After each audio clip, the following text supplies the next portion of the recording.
selalu sampaikan kebenaran, karena kebenaran bagaikan matahari yang akan selalu bersinar walaupun di hadapan orang-orang yang buta. Singa Allah yang sudah datang ke tempat saya yang sangat fenomenal. Ya.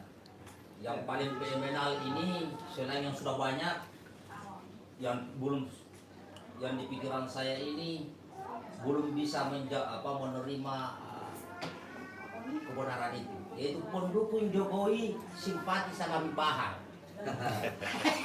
Masalah, ini lagi santai kan? Lagi santai. Rokok apa? Boleh. Ini lagi santai-santai. Ya. Kemudian ada pertanyaan saya, gitu.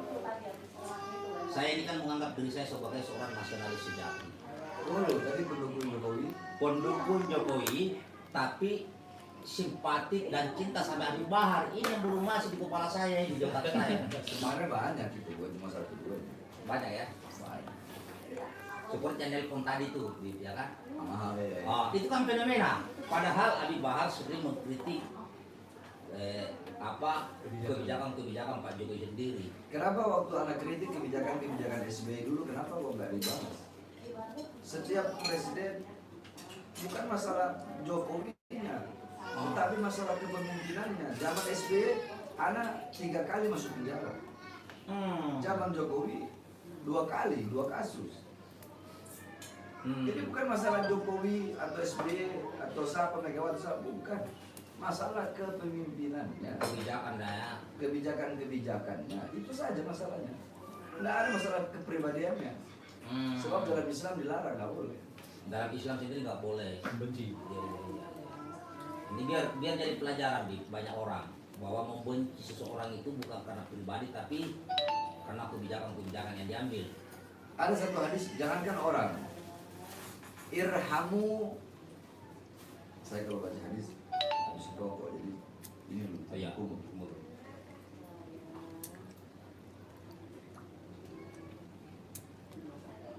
Ada satu hadis begini, irhamu man fil ardi yarhamkum man fis sama. Kata Rasulullah, sayangilah, cintailah apa-apa yang ada di bumi. Ketika engkau menyayangi dan mencintai apa-apa yang ada di bumi, maka engkau akan disayangi dan dicintai oleh apa-apa yang ada di langit. Rasulullah tidak menyebut cintailah sesama muslim saja. Rasulullah tidak menyebut cintailah sesama manusia saja. Tapi apa-apa yang ada di bumi, mau sesama manusia, mau binatang, mau ke hewan, mau ke tumbuhan, mau ke semuanya, sayangilah, cintailah. Ketika engkau mencintai, menyayangi apa-apa yang ada di bumi, maka engkau akan disayangi dan dicintai oleh apa-apa yang ada di langitnya Allah Subhanahu wa taala. Penduduk langit dan penduduk bumi jumlahnya 10:1. Jadi kalau penduduk bumi jumlahnya makhluk yang ada di bumi seumpama 1000 triliun, berarti yang ada di langit itu jumlahnya 10.000 triliun. Berarti kalau kita cinta kepada 1000 triliun tadi, 10.000 triliun penduduk langit cinta kepada kita. Jadi bukan, jadi cinta, sayang, kasih sayang, kecintaan dalam Islam itu bukan hanya kepada sesama muslim saja. Oh iya.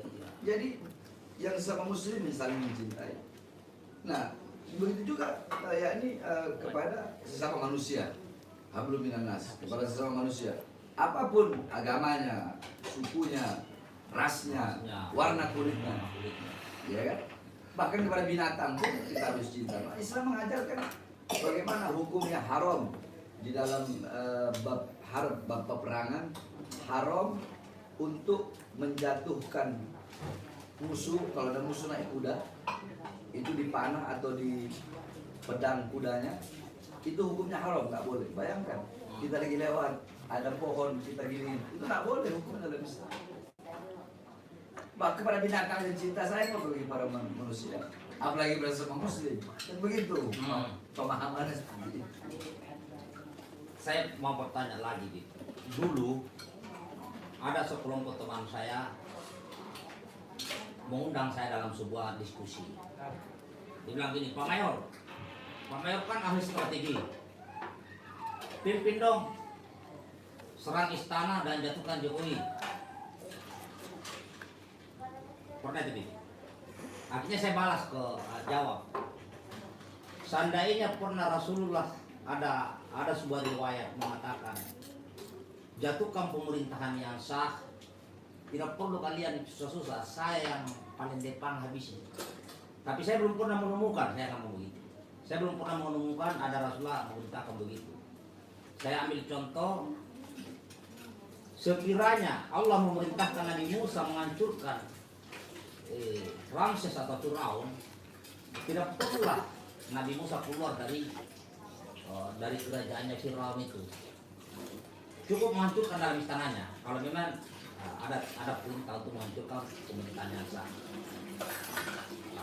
Termasuk Nabi besar kita, Nabi besar Muhammad SAW. Kalau memang Rasulullah ditugaskan untuk mendirikan pemerintahan yang sah, kenapa Rasulullah harus hijrah dari Mekah ke Madinah? Kenapa nggak langsung aja luluantahkan itu pemimpin Arab di masa itu? Akhirnya saya ngomong begitu. Nah pertanyaannya, apakah jawaban saya ini salah apa benar di mata mereka? Yakni akidah kita ini kan Ahlus Sunnah wal Jamaah. Mazhab Syafi'i akidah Ashabi Maturidi. Di dalam Ahlus Sunnah wal Jamaah itu haram hukumnya menjatuhkan pemerintah yang sah. Kenapa? Karena pemerintah yang sah itu ada itu dalam kitab Ahkamus Sultaniyah. Ya. Diangkat oleh Ahlul Halli wal Adli. Siapa itu Ahlul Halli wal Adli? Dusyauta wasatwa minal ulama war ru'asa. Intinya beginilah. Ibarat kata seperti DPR. Kalau itu kayak DPR yang mengangkat pemerintah. Itu hukumnya haram menjatuhkan pemerintah ya. Sah. Hukumnya haram di dalam akidah kita. Ahlus Sunnah wal Jamaah. Tetapi hukumnya memang haram menjatuhkan pemerintah. Tapi wajib bagi kita untuk melawan, memerangi bukan pemerintahnya, tetapi kezoliman.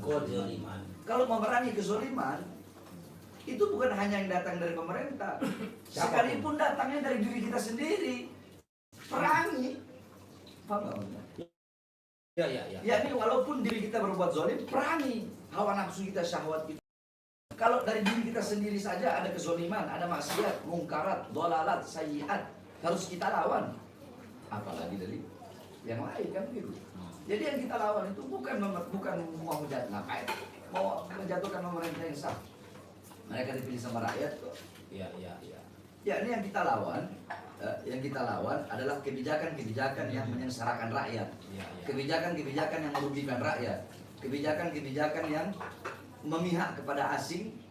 Berapa banyak pengangguran di Indonesia? Lumayan banyak. Dikirim dari asing. Nah itulah dia. Apakah tidak bisa anak muda kita berkarya? Bisa. Itu. Bisa. Kenapa harus impor? Harus apa itu? Kalau dari sana kemarin impor. Kenapa harus impor beras? Apa nggak kasihan kepada para petani-petani? Garam, kenapa harus impor? Apa kita kurang laut? Kan begitu. Ini kan kebijakan-kebijakan yang nggak masuk akal dan menyengsarakan rakyat dan jelas nyata terbukti ada. Itu yang kita lawan. Gitu. Jadi saya terserah orang mau bilang apa terserah. Itu prinsip saya sudah begitu. Tidak bukan. Karena apa? Karena kecintaan saya kepada tanah air. Kalau saya nggak cinta, buat apa? Saya keluar masuk penjara. Begitu. Iya. Kalau saya nggak cinta, bodo amat kan. Pemerintah mau rusak, kayak mau apa, kayak Mau sindir aja udah bisa. Iya, buat apa? Tapi kan apalagi sebagai, kalau menurut saya, kalau ada keturunan Nabi dia melihat sesuatu kejadian, mungkin tidak masuk akal. Paling tidak kan bersuara nih, Pak. Kalau saya. Paling tidak diam. Gitu. Oh gitu. Paling tidak diam. Sebab ada Habib-Habib juga. Oh. Ada Habib-Habib yang udah berjuang enggak, ya, berjuang enggak, doa enggak, diem enggak, malah melemahkan. Melemahkan perjuangan darah dagingnya sendiri sebagai sesama habaib yang berjuang untuk Indonesia. Orang-orang begitu kan lebih diam, lebih bagus. Iya, makanya kalau ini saya lagi ngomong Habib kan, tadi kan bilang Habib. Iya, Habib. Nah, Iya. ada juga Habib yang melemahkan perjuangan. Jadi maksudnya kalau udah nggak mau berjuang nggak mau, berjuang buat bangsa, Ya. buat rakyat, ya buat agama, nggak mau. Setidaknya doa juga nggak mau, nggak apa-apa, nggak maksa. Setidaknya paling minimal dia. Kalau dia jadi jangan udah berjuang enggak, doa enggak, diam enggak, malah melemahkan perjuangan. Melemahkan itu baik dengan kata-kata, nyinyir lah, fitnah lah, hasut lah, iri lah, dengki lah, dibilang beginilah, Habib Rizik beginilah, Bahar bin Smith beginilah, radikal, intoleran, kadrun lah, apa itu segala macam, terserah. Selama saya pribadi dihina, dicaci, dimaki, saya jawab. Karena itu ajaran saya punya kakek. Tapi yang coba macam-macam dengan ulama. Kalau saya punya ulama, saya punya guru-guru, para habaib, bangsa, negara, Indonesia, Islam, agama, udah diutik-utik. Bahar bin Smith orang paling depan, sekalipun harus mengorbankan nyawa dan jiwanya, mati untuk membela itu. Tapi kalau pribadinya yang dihina, nggak masalah. Bahkan saya mendoakan orang lain semua. Kalau pribadi Habib Bahar Smith dihina, tidak ada masalah. Bukan hanya tidak Masa masalah. didoakan. Itu Bahkan ajaran didoakan. kita punya kakek. Bukan hanya kakek Habib, tapi memang disitulah seluruh umat manusia khususnya Muslim mengarahnya. Cuma kan ini enggak, karena kebanyakan enggak. Kebanyakan orang kalau pribadinya dihina, dicaci, dimaki, marah. Iya kan? Iya. Pribadi dicaci, dihina, diam. Islam dihina, agama dihina. Ada laut yang mau dirampok sama negara lain, itu baru marah. Teroris, ada teroris, itu baru marah. Ini enggak, orang teroris hanya yang Islam baru teroris. Seakan-akan yang di luar Islam mau bikin negara sendiri seperti KKB sana, bukan teroris. Itu teroris juga. Teroris. KKB bahasa halus saja itu. Sudah status dari negara udah teroris. Iya makanya teroris, jangan diperhalus pakai KKB. Nah seperti itu kan, jadi jangan, maksudnya kalau saya kan pribadi dihina, dicaci, dimaki, saya diam. Tapi kalau agama dihina, nggak ada dia, saya diam. Biar saya mending, lebih baik saya mati dicincang-cincang saya punya tubuh, walaupun menjadi beberapa bagian, untuk menyuruh saya diam ketika agama dihina. Maka semakin dicincang-cincang, semakin dipotong-potong, tidak akan semakin diam. Justru saya akan semakin menyuarakan kebenaran untuk membela agama, bangsa, dan rakyat Indonesia. Itu Bahar bin Ali bin Smith saya. Oke, siap, Bib. Ada lagi pertanyaan saya, Bib. Saya ini kan besar di kalangan bangsawan di Jeneponto Selatan. Oh, tempat kuda. Tempat kuda. Mungkin satu-satunya kabupaten pemakan kuda di Indonesia bahkan dunia di Jeneponto lah. Karena tiap hari di sana potong kuda. Bahkan kekurangan kuda kita akhirnya ngambil ke Bima. Jadi ada berapa ribu kuda dipotong setiap tahun itu di situ. Setiap tahun. Nah, di sana kami masih ada miskin. Kemudian saya masuk tentara, Bib.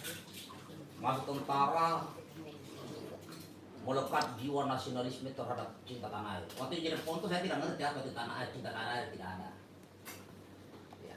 Tapi setelah masuk tentara, melekatlah doktrin-doktrin, dan disitulah ruhnya Jenderal Sudirman bagaimana cinta tanah air. Artinya kami mengenal dengan istilah nasionalis, surat nasionalisme, surat nasionalis. Nah saya pernah mendengar beberapa waktu lalu ada yang bilang surat nasionalis itu kafir. Nah, bagaimana dari kacamata agama terkait suara nasionalisme itu? Apakah benar bahwa omongan orang itu bahwa kalau nasionalis itu kafir, sama dengan kafir? Nah, bagaimana menurut Habib? Saya Siap.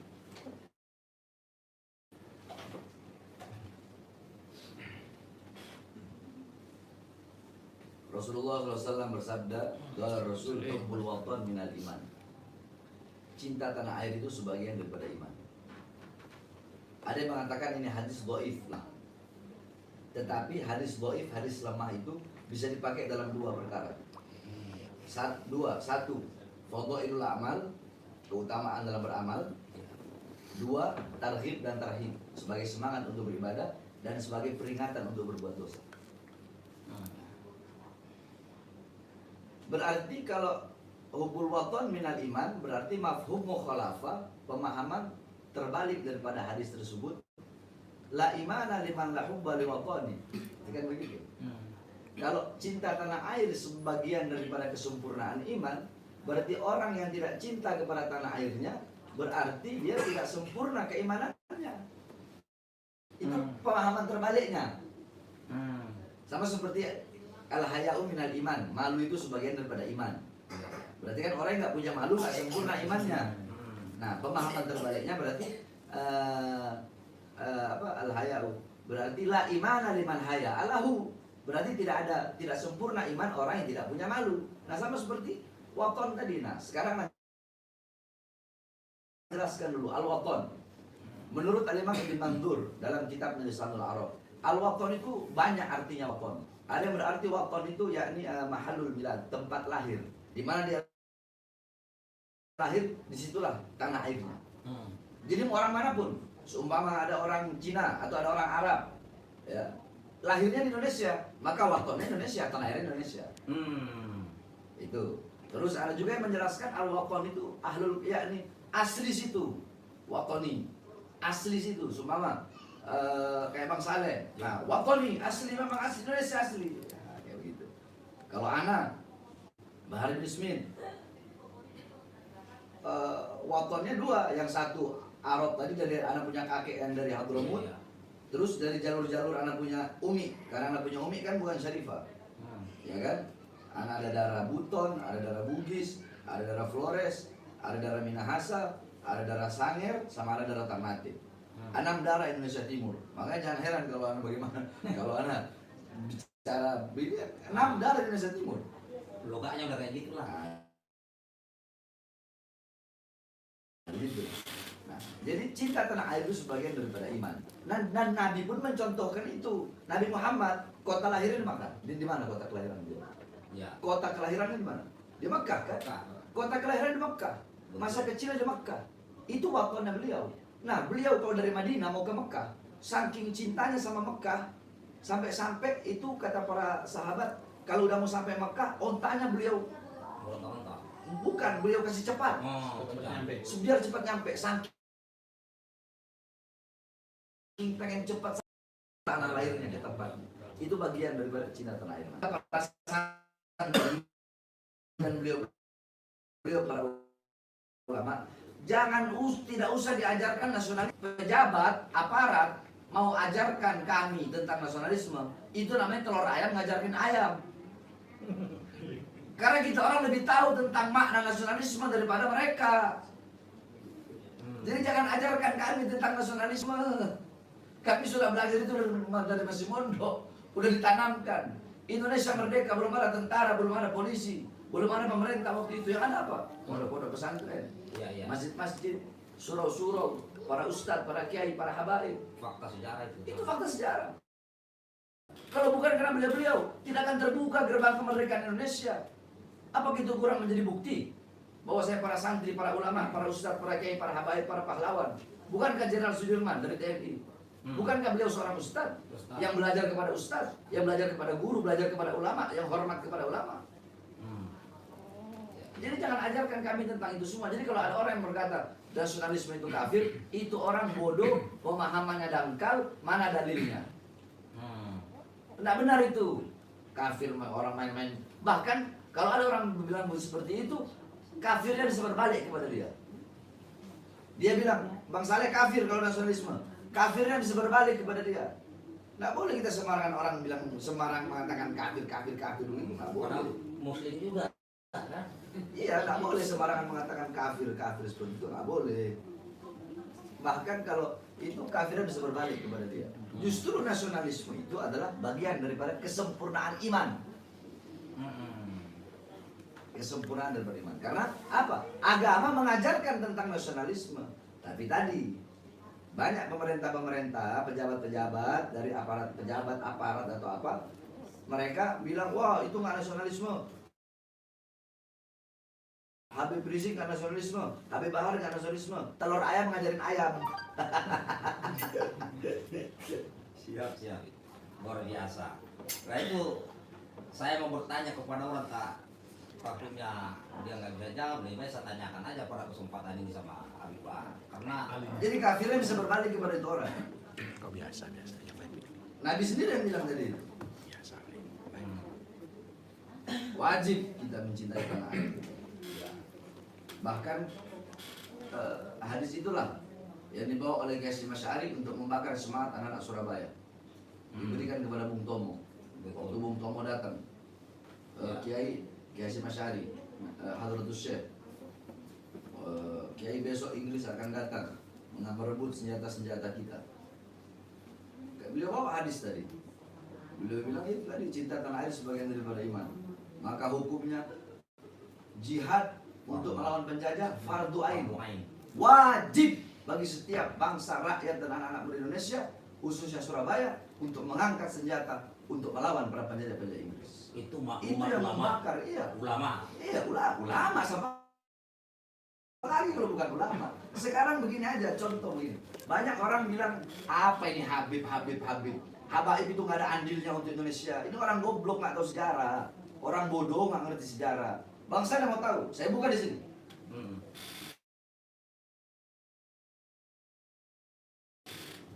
Penggagas bendera merah putih satu dulu ya, satu ya. Turut andil dan jasa para habaib, para keturunan Rasulullah di dalam kemerdekaan Indonesia. Penggagas bendera merah putih satu, Abdurrahman Al-Habsyi Kuitang, gurunya Soekarno. 17 Gurunya Bung Karno. Iya, 17 mau proklamasi, besok mau proklamasi. Ini malam Bung Karno itu nginep di rumahnya Habib Ali Kuitang. Bung Karno nginap di rumahnya Habib Ali Kuitang. Kuitang. 16 malam. Yang ada masjidnya. Iya, makanya kan setiap presiden Jarang orang tahu sejarah ini. setiap presiden pasti datang ke sana. Gak mungkin kalau ada presiden yang datang ke sana, ibarat kata gak sah lah. Begitu, ibarat katanya. Biar pengikut Soekarno tahu ini. Sebab Sohibul Wilayah itu, Habib Ali Kuitang. Malam itu Soekarno di sana. Boleh tanya sama Ustadz Anto Jibril itu, semua berkas-berkasnya ada. Makanya proklamasi kan telat. Beberapa jam. Iya, kenapa? Karena Soekarno tidur di situ telat. Yang menentukan Habib Ali tanggalnya.